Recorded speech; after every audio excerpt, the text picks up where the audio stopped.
вона. Оце не асфальт, а якась гумоподібна маса. Дивіться, що вона робить. Що кладуть нормальний асфальт, моментально кілька годин і вже пускають транспорт. Тож не асфальт. Ми за ремонт. Тільки за ремонт якісний, не поспішний. Не тільки, щоб, як то кажуть, кинути і через день, через два, щоб воно полізло. Дивує і обурює те, що неякісна робота, не технологічна робота. Просто-напросто, я кажу, брали лопатою асфальт.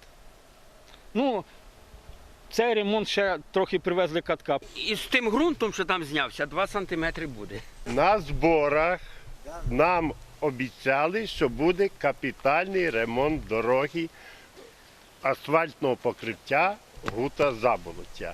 На сьогоднішній день робиться тільки ямковий ремонт дороги, але ми хочемо знати, яка технологія вкладання ямкового ремонту. Вичищений пісок видути і залити смолою гарячою, щоб асфальт прилипав. А воно ж просто на пісок положено. Ця дорога сполучає Гуту з центром об'єднаної громади Заболоттям. Через погану дорогу, каже виконувач обов'язків старости села Микола Свіржевський, сюди перевізники відмовляються пускати автобуси. Дорога – то у нас одне з самих болючих питань, яке вже ми зверталися, куди можна. Нам всього-навсього виділили 1 600 000. Що я можу вам сказати? Що це. І що ми добилися? Так як то стукали, куди можна було. То дождалися ми цього ремонту. Який ремонт? Ви вже побачили, який ремонт.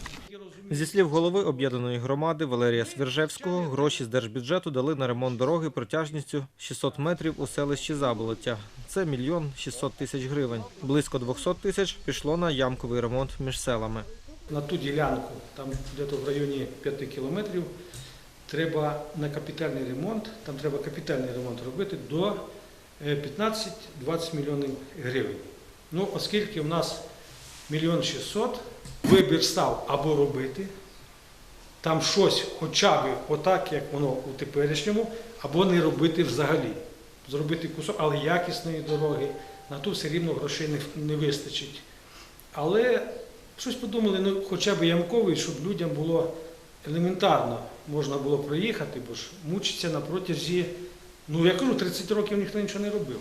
Голова правління Ковельського шляхобудівельного управління 63 Ігор Пець каже, що ямковий ремонт якісний.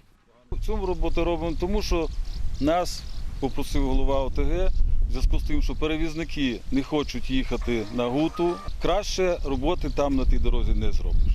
Значить, те, що ми робимо там, ми робимо повністю по технології, те, що написано в книжці. Це аварійний ямковий ремонт. Більше ямки, видувається, обмазується смолою, асфальтується.